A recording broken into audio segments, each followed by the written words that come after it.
Following the attack on the United States on 9/11, the U.S. government restructured its handling of investigating and managing immigration and related activity around the world. It created ICE, Immigration and Customs Enforcement. ICE now has more than 20,000 law enforcement and support personnel in more than 400 offices in the United States and around the world. In 2019, a camera crew was offered access to follow and document what the men and women of ICE do on a daily basis. Every year, ICE removes thousands of immigrants from the United States, the majority for committing crimes. We're not going to focus on the person that jaywalked down the street. We're talking egregious crimes, murder, sex offenses, child molestation. The vehicle just pulled up in front of our target house. How you doing? But the activities of ICE and its enforcement and removal operations is not without controversy. Hi, officer. I go hunting for these ICE agents over here. We see ICE as an assault on the very character and history of the United States. A lot of people want to make it out that ICE, ERO specifically, wants to target everybody in the country. They wouldn't come on our radar if they were here just for a better life. These are the men and women of ICE and the work they do 365 days a year. Are you going to comply this time? No. You're not going to comply? No. The human stories behind the headlines. Let's go home. And their core mission to enforce America's immigration laws. Beyond borders, inside American immigration. Showtime. This time on Beyond Borders, Take him down, kid.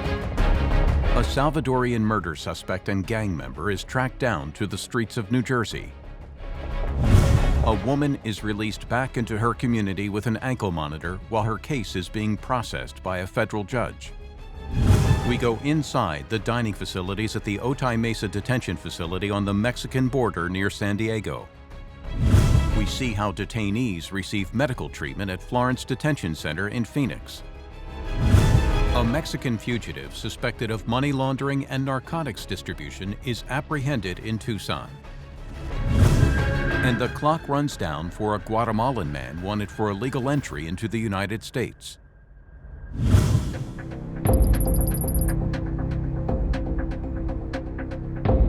ICE officer Ken and his team are conducting an early morning operation in New Jersey. Right now it's 5 o'clock. We just left Newark. We're heading towards Woodbridge, New Jersey, traveling down the New Jersey Turnpike. We're looking to arrest a El Salvadorian national, known MS-13 gang member that has multiple arrests for domestic violence and assault that's illegally here in the United States.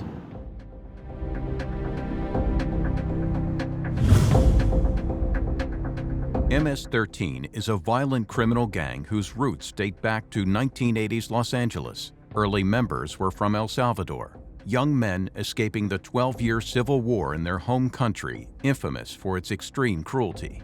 Some consider MS-13 to be the most dangerous and ruthless gang in the world.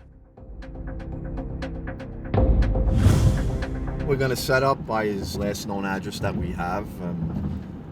Intel states that he should be at this address. It's always fluid, but we'll be setting up there waiting for him to leave the residence to make the arrest as he's leaving his residence. Any gang members, especially MS-13, can be armed at any time, whether it's a firearm, machete, knife. So you have to use additional caution when you're trying to arrest someone with that criminal background.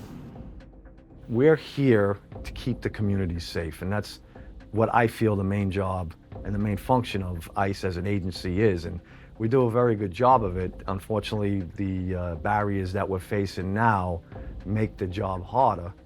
The law enforcement agencies and the officers out in the field, they don't know what they're supposed to do as far as when they contact ICE. And I've told them, look, anytime you call us, we're there to help. We'll always be there to help. A lot of times they're like, well, I don't know if I can hold this guy for you.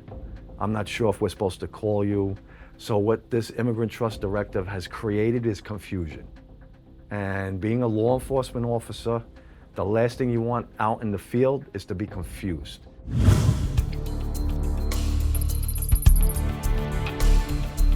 ICE Officer Peter attends a dawn briefing ready for today's operation. This target was referred by our non-detained unit. The subject is a final order of deportation. He appealed his case. That appeal was dismissed, and he asked for the Ninth Circuit to review the case. That review was denied. So as it stands, he's a final order. First conviction was a transportation of and selling of narcotics. We have a possession of firearms and ammunition conviction, which was vacated. And the subject was involved in a murder, which he was arrested for in 2011. He's still considered a suspect in the case. So the house is right here. This is River and this is La Cholla. There's a Basha supermarket right here. I'll set up on the eye right around here. It gives me a straight view to the house right here. I'll have you set up right over here in this Burger King. There's this little road right here that he can take and leads them right into this parking lot. So I'll have you guys set up right here. Pete, if you can, there's an apartment complex right in here. I believe this gate is closed, but you might be able to get in from here. And I'll have you set up right there, right across of River. I'll have you further down on River, right around here, Crimson Clover Lane. We've seen the subject drive a black Jeep Commander, it's a 2012. Who else lives at the residence? At the residence, we have a young girl around 12 years old. She leaves around 7 for school. Every once in a while, he'll walk out of the house. We've seen him take out the trash, things like that. That happens, we'll have Yanis will be the closest one, and myself will go around and make an approach, try to get him before he gets into the house. But otherwise, we'll concentrate on doing a vehicle stop. We're actually targeting, convicted felons. Some people, I think, just literally think we just drive around in vans scooping people off the street, and nothing could be further from the truth. And the whole separating families and putting babies in cages and just nonsense. Some of the stuff that you hear is ridiculous, but you hear it.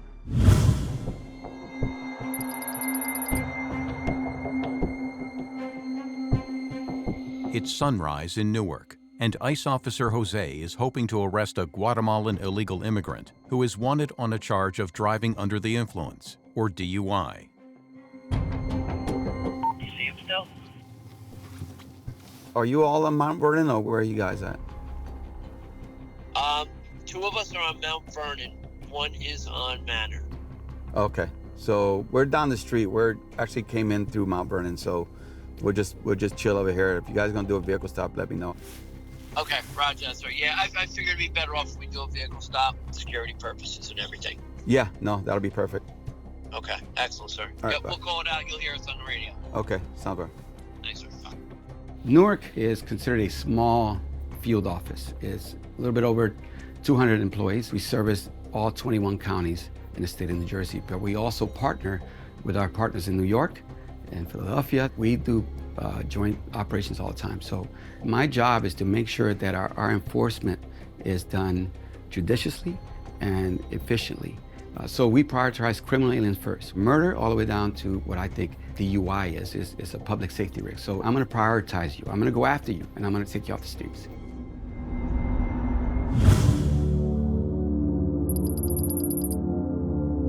In San Diego, ICE Officer Jameson is briefing his team on the upcoming day ahead. Morning, gents.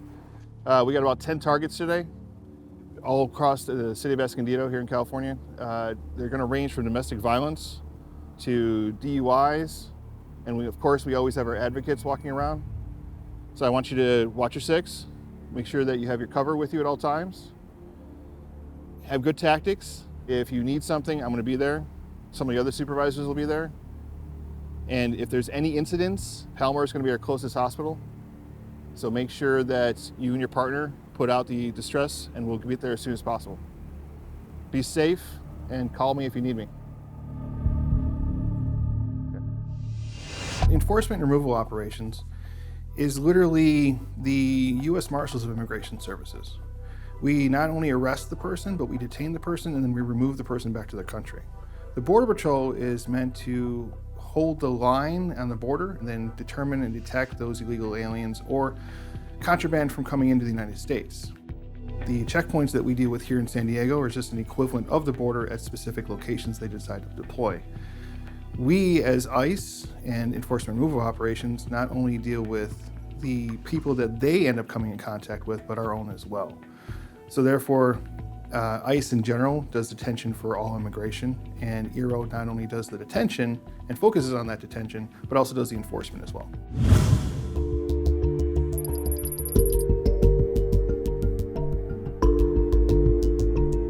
ICE officer Cynthia is dealing with an undocumented woman who illegally entered the United States at the Mexican border. She is being monitored with a GPS ankle bracelet while her case is being processed through the legal system.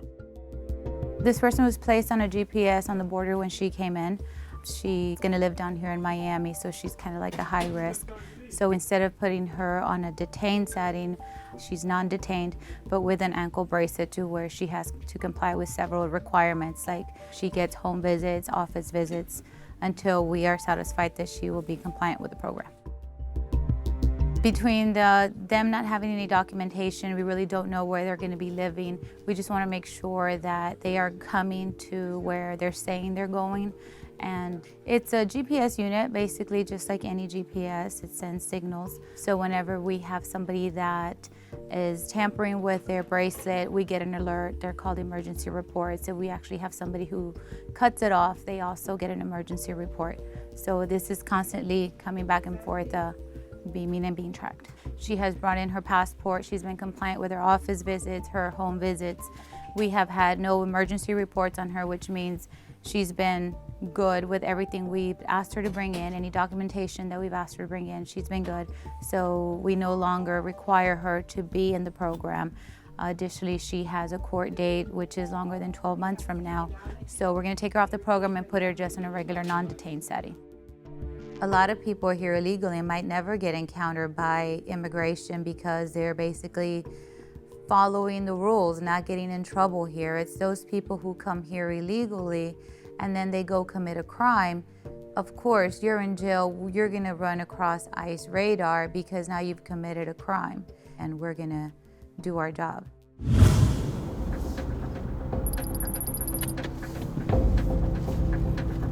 Officer Ken arrives at the address of the first suspect, but an update from one of his officers changes the plan. I just spoke with the officer regarding the case, and they're still waiting. So at this point, we're going to head over to another target located in Elizabeth that our intel states that he comes out in about half hour, 40 minutes. So we got about 20-minute ride over there, and we'll sit on that one. That other subject is El Salvadorian national. That's also MS-13 and was arrested in El Salvador for the crime of homicide. We're working with the El Salvadorian authorities to determine if there's a warrant on the case. As it stands right now, nothing out of Interpol, but waiting for the El Salvadorian authorities to get back to us regarding his status on that case out there. So he's got a homicide arrest, and he has known arrest for resisting arrest too over in El Salvador. And he also entered the country without inspection illegally through the border. We'll still have multiple officers here, 3 vehicles, and they'll keep me in the loop what's going on with this subject. So as I stated, you know, everything is fluid. So, but we'll head out to the next target right now. Hopefully he's there. We make the arrest. If not, we will follow up and eventually get him. We have multiple sources that we use to follow up with intelligence, and eventually we will arrest him, whether it's today, later today, tomorrow, next week. But we won't give up, and we'll still continue to follow up on him. But in the interim, we will move on to another subject that we're have on the target list for today. So it's many targets, many criminals. If you miss one, you go back to it, but you got another one to follow up on.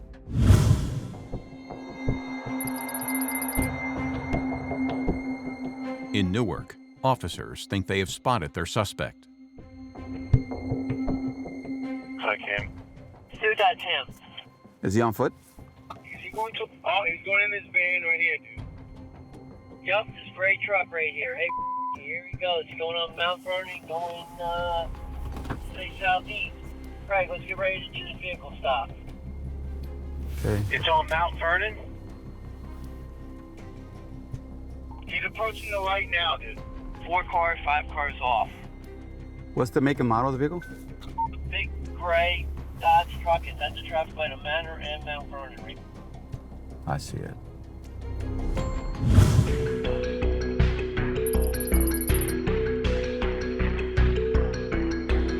At Florence Detention Center in Phoenix, ICE Officer Matt is visiting the staging area of the facility. Behind me are stagers. They are folks that arrived from all throughout the United States, either yesterday or earlier today. They are staging for a return flight that is leaving tomorrow morning. The folks that are in here now will be brought out shortly. Their property will be returned to them. They'll be given an opportunity to speak with their consulates and or their attorneys to let them know what's going on and make any final arrangements they may need to make before departing the country.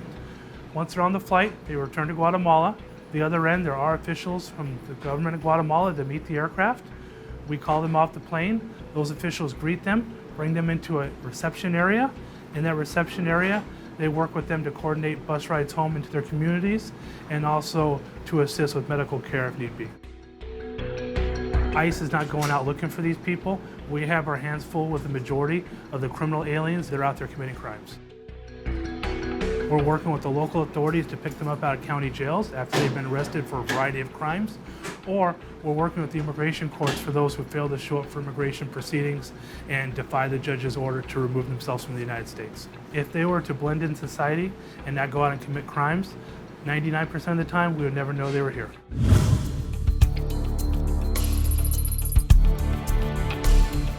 In Tucson, ICE Officer Pete is in position and standing by to make the arrest.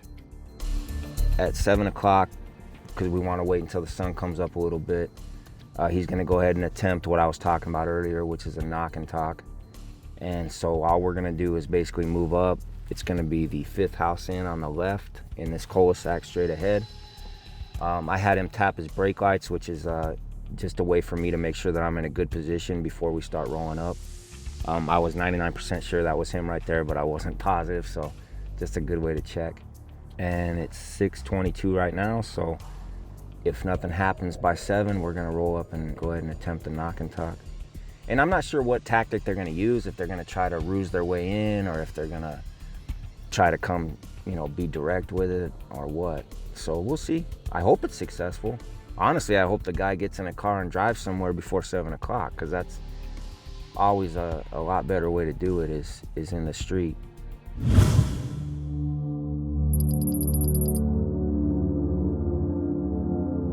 In San Diego, ICE Officer Jameson receives a call from one of his teams that they are about to arrest a suspect. Right now we're going to head to one of the target addresses. This one actually has, I believe, arrests for domestic violence and some drugs.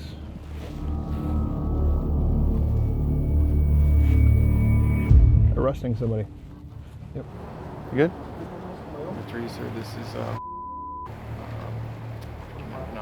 Officers question the man about what they found in his car, but he refuses to talk to them. Okay. Finally, he is led away in handcuffs to the waiting car. Yeah, that's right.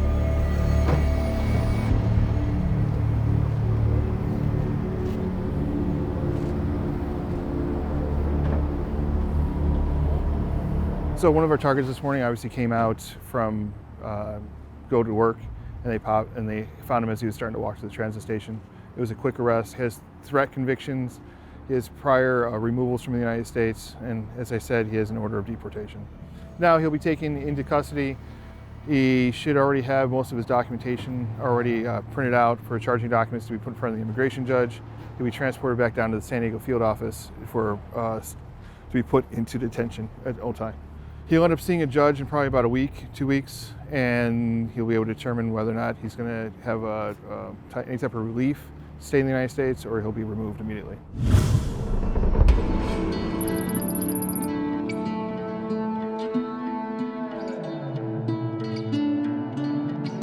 It's mealtime at the Otay Mesa facility in San Diego, California.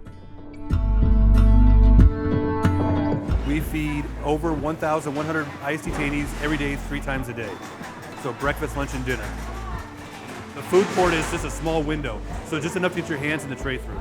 They don't see who they're serving, so they don't see who's there, and they sign in, and the only time that they know it's someone different is when they have a different badge color for special diet. whether it's medical or religious. All of our religious diets are all authorized and approved by our chaplains in accordance with the religious requirements of the local governing bodies of each of the religious groups here in San Diego, if it's a kosher diet, a halal diet, or any of the other religious diets that we do offer here as well. It could be a low-fat diet, it could be a diabetic diet, just multiple reasons for whatever health reasons they have, where they've been told by one of our medical providers at IHSC that they need a special diet. There's probably a good 40 to 50 people working back here preparing each meal, and it's the all-volunteer workforce. So everyone that's here has volunteered to work, and they're all being paid between $1 to $1.50 per day to help out and work here. They get a little extra benefits, they get a little extra food, they get away from the pods during the day as well. And when you're cooking for 1,100 people 3 times a day, it's not always going to be the best, but we have a lot of our senior staff here at the facility. They actually eat on a regular basis in here at the cafeteria. They'll grab a meal and they'll sit down with the detainees and eat. Cooking for 1,100 is tough, but it's decent. It's not bad at all.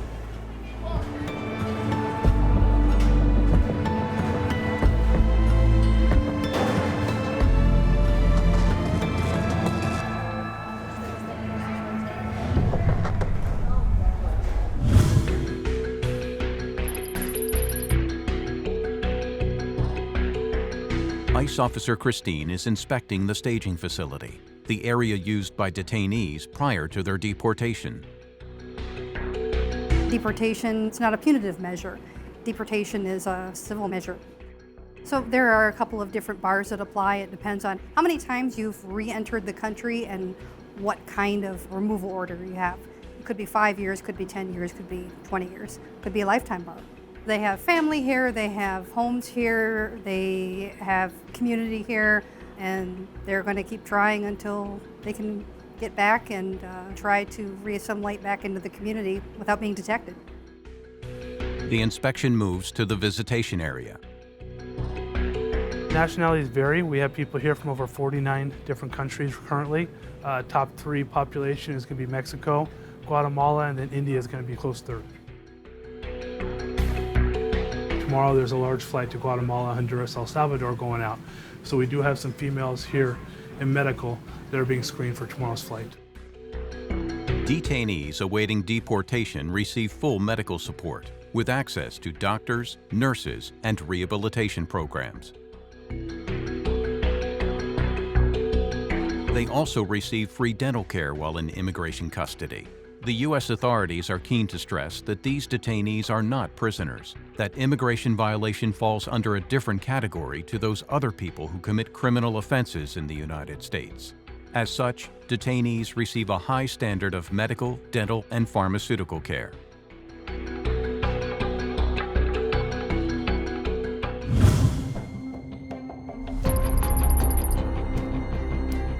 Back in Newark, ICE agent Jose's team is about to take down a suspect. Take him down, Kevin. All right, here's the action.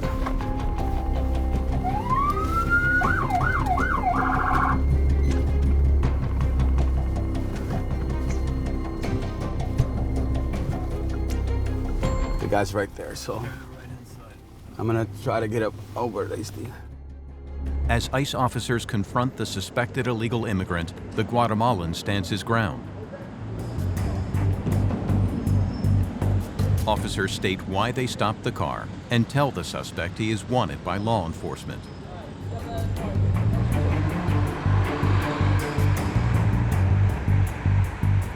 The suspect refuses to get out of the car and protests his innocence. Don't do this in front of your family like that, man.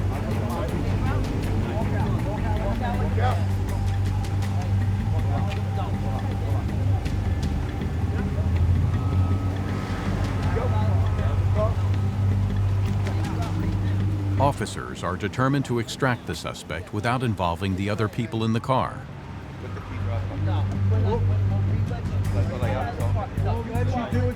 It's a standoff that ICE officers are keen to defuse before it escalates into a potentially dangerous situation.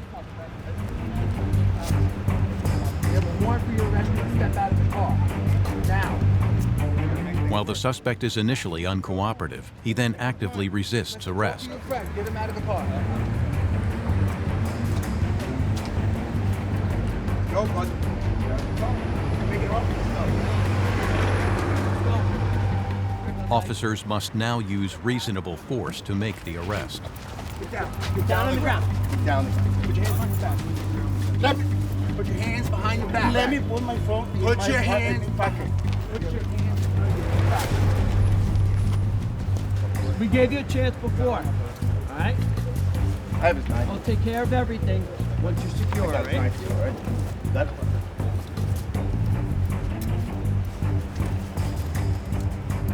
It takes some time to securely handcuff the man. Put the hand behind your back.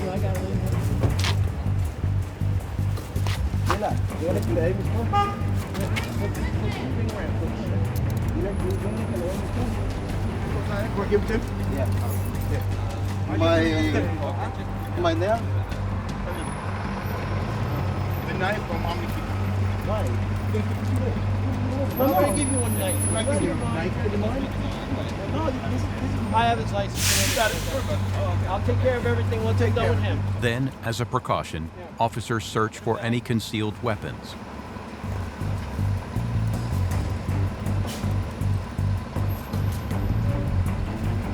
I still have it.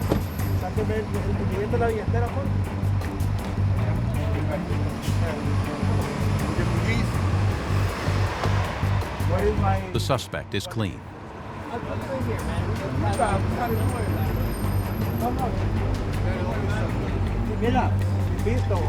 He continues to protest his innocence as he is led away towards the patrol car.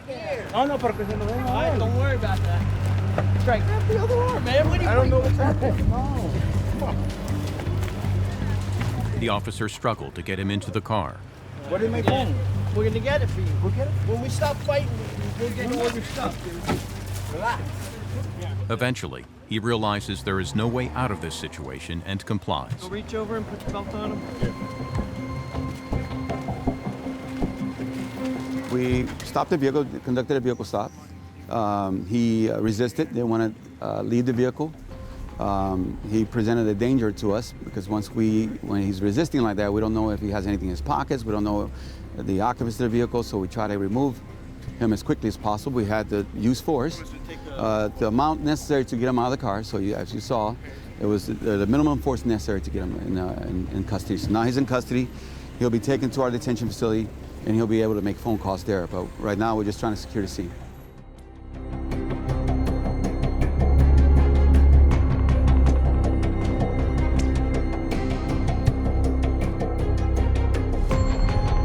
I'm retirement eligible. I could retire anytime I want. The reason that I come back every day I wake up and I come back to work is because I love my job and I understand what I'm doing and the importance it has on public safety.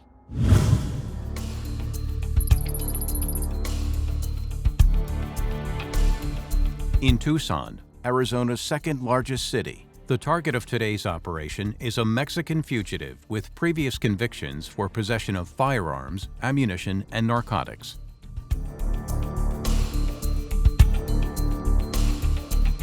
Puma, you copy? Go ahead. And what's the plan on this vehicle if it leaves? We'll try to see if it's occupied twice and see if hopefully our target's in the passenger seat. 10-4.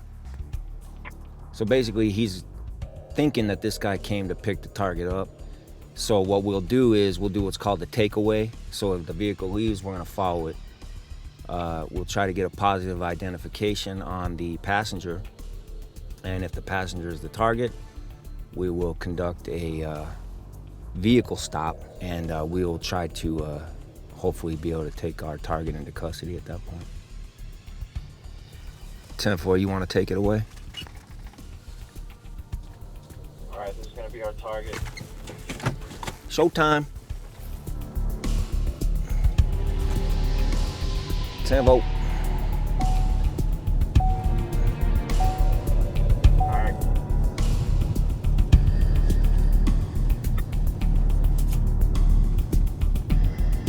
Light him up. All right, they're gonna go. Somebody want to get in between me and the target?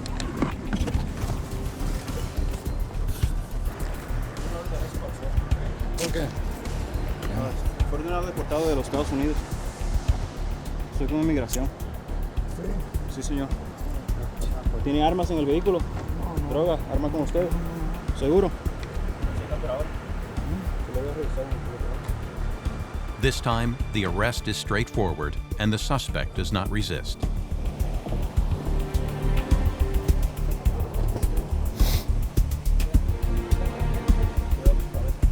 Everything went clean and according to plan. It was a good arrest. He has already been ordered removed, so he's going to be taken back to our office and he's going to be processed, and then he'll be physically removed from the country this afternoon.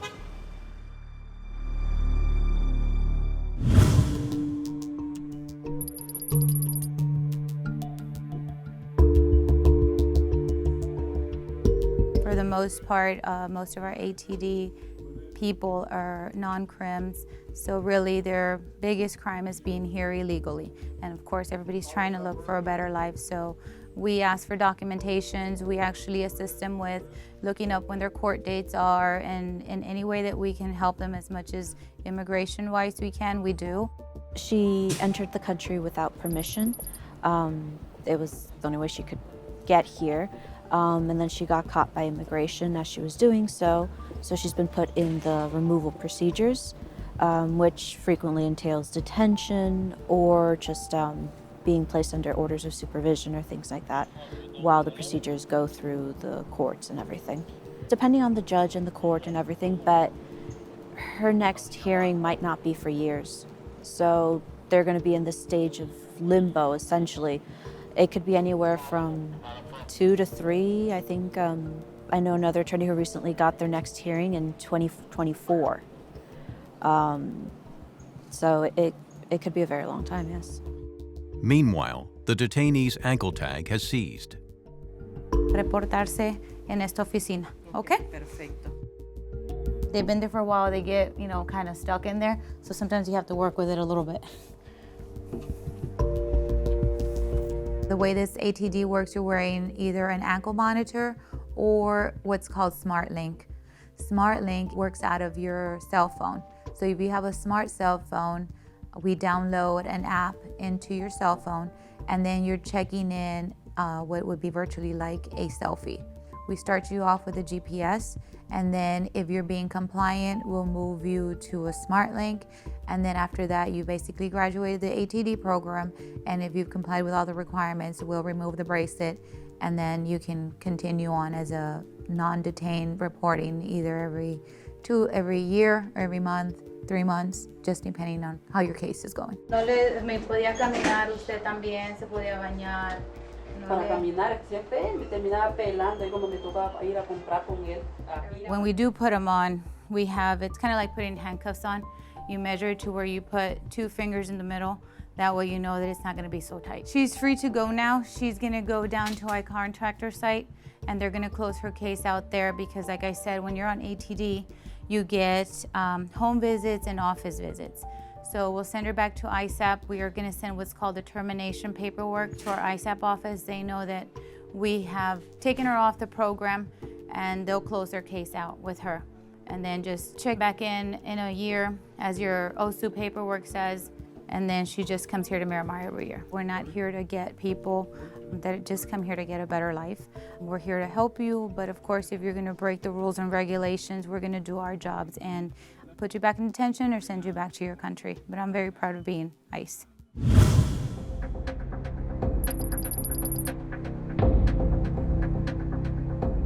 Back in New Jersey, ICE Officer Ken is at the residence of the second MS-13 suspect. See that mail coming out, target vehicle. Yeah, he's not suspecting anything, so that's the best way to get him. Catch him off guard.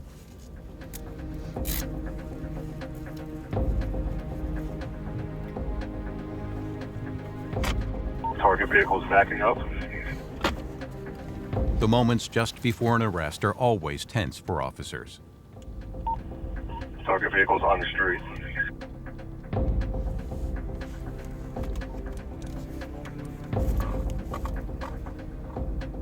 What direction?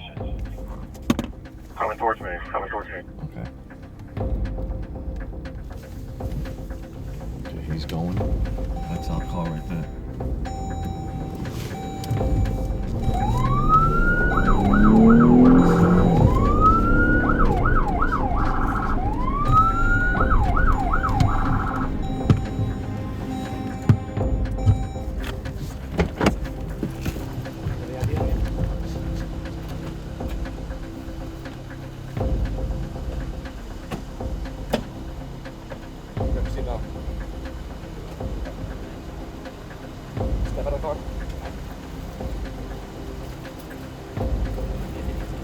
The suspect is cooperative and does not resist the officers detaining him.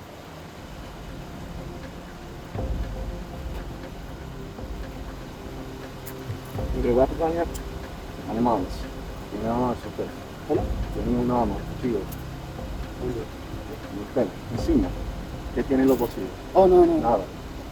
Que nosotros tenemos un warrante, orden de arresto. ¿Ya para aquí? Sí, ¿el nombre ahí? ¿Qué nombre? Juan.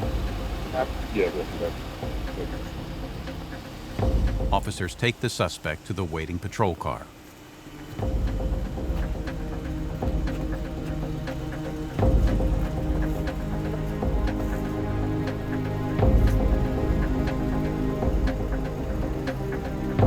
That one went well. The intel received has him coming out about 7:30, and right on time. He came out at 7:30, and we were able to take him down. We had the vehicle that he was driving, and we knew the direction he was going. So the staff set up, the officers set up on the corners, and once he pulled out, we were able to take him down that way. So, I wish they could all be like that. Went safe and went smooth, and we took a public safety threat gang member off the street. So. It went well. Right now, we'll be taking him to our office to process him. He'll be giving a charging document to appear in front of the immigration judge, and the judge will determine whether or not he can stay in the United States or he's going to be ordered deported and removed from the United States. It's all up to the judge. It depends on background, equities, everything. So that's all in the hands of the judge right now. We did our part. We made the arrest, and now it's up to the immigration judge to decide whether or not he has to be removed from the United States. Thank you. Good job, guys. When they go well, it's good.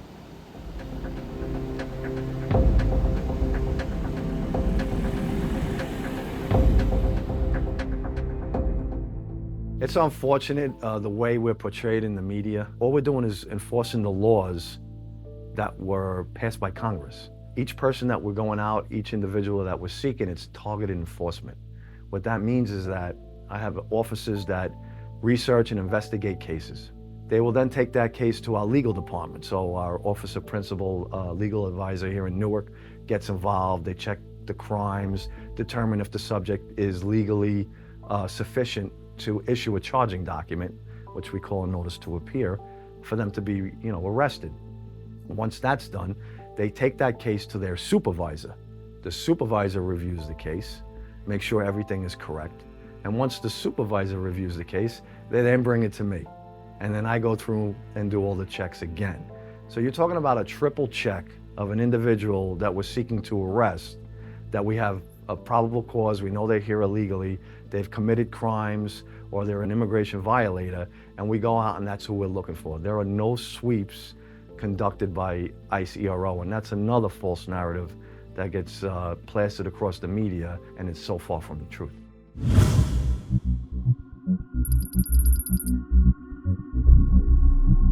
In San Diego, ICE officer Jameson and his team are taking their arrested suspect to a new location for transfer to a secure detention facility. Individual that came into custody was not only known for theft, but also hit and run. This is one of the things that we need to pay attention to, is the vehicle issues that we have here in California. And you still don't have to have insurance. So someone like this is a danger both to the community and to the public, in that he hits a car, hits a person, and then takes off. I don't know the specifics, but he did get charged with hit and run, along with his theft, which I can only imagine is probably part. Our contract security guards will secure the detainee. As you see now, leg irons, belly chain, and they'll hold him inside the car until said time we've told them that That's all we're going to do, or they're full. Most of the paperwork is done prior to the arrest so that it's more efficient, and then he'll be put into detention. If he wants to see a judge, he'll be put in detention pending the court case. Otherwise, he can be removed tonight because he's a Mexican citizen. The minute you say that you have ICE on your badge or you have ICE on your back, people will start yelling and swearing at you and calling you names only for doing your job. And they have no idea who it is we're taking into custody at the time. We're always there to answer something and to express what it is that we do, because we do not want you to think of us as an evil entity. We're here to be able to support and defend the United States, and then to help you as a community either grow or learn from you so we know what it is that you might want from us.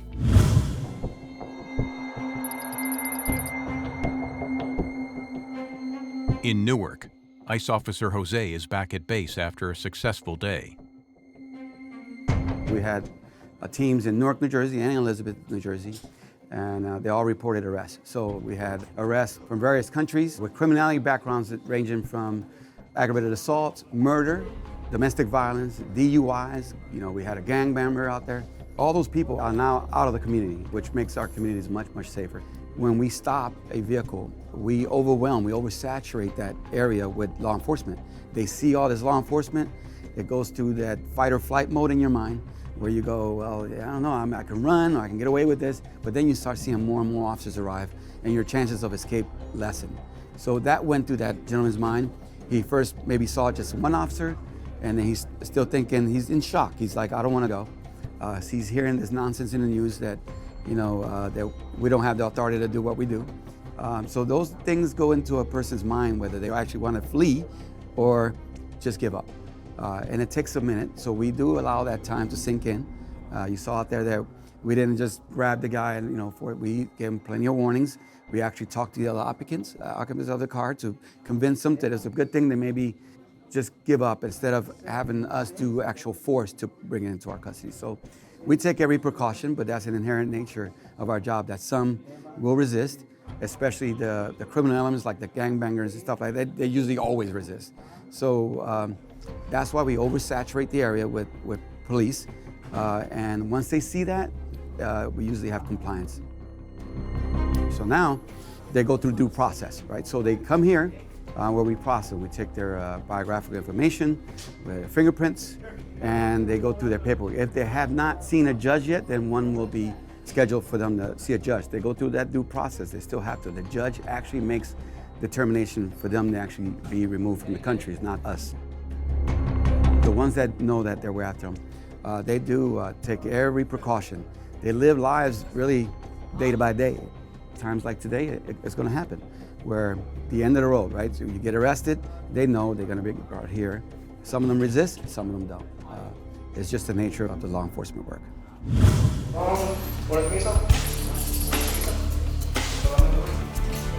In Tucson, Arizona, the Mexican fugitive arrested by ICE Officer Pete is processed at the station. He is the subject of a final removal order from the United States and has a criminal history. He is also a suspect in a murder investigation from 2011.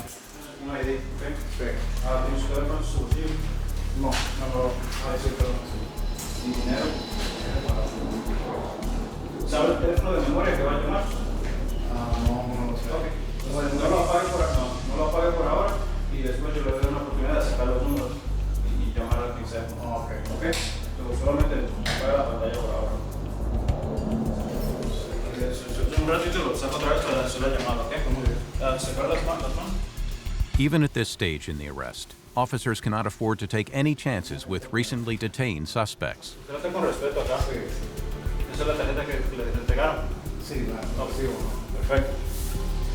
A full body search is conducted to ensure no concealed weapons are present.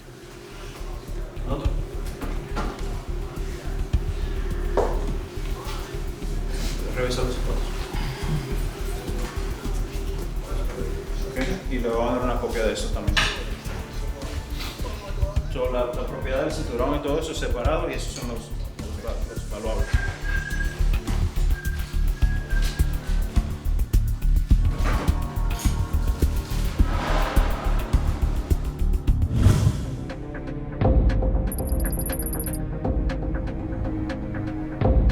Right now we're back at the processing facility where all the arrests that are being made are brought here by the officers to process the cases to be presented in front of the immigration judge. So the couple that we arrested this morning are back here and being processed right now. Ask questions, we're giving them what we call a notice to appear, which is a charging document. We give them legal lists, we allow them to make phone calls, as many as they want. See, my other teams that were out, we have, as it stands right now, it looks like a total of 10 arrests so far for the morning. So it's just a successful morning.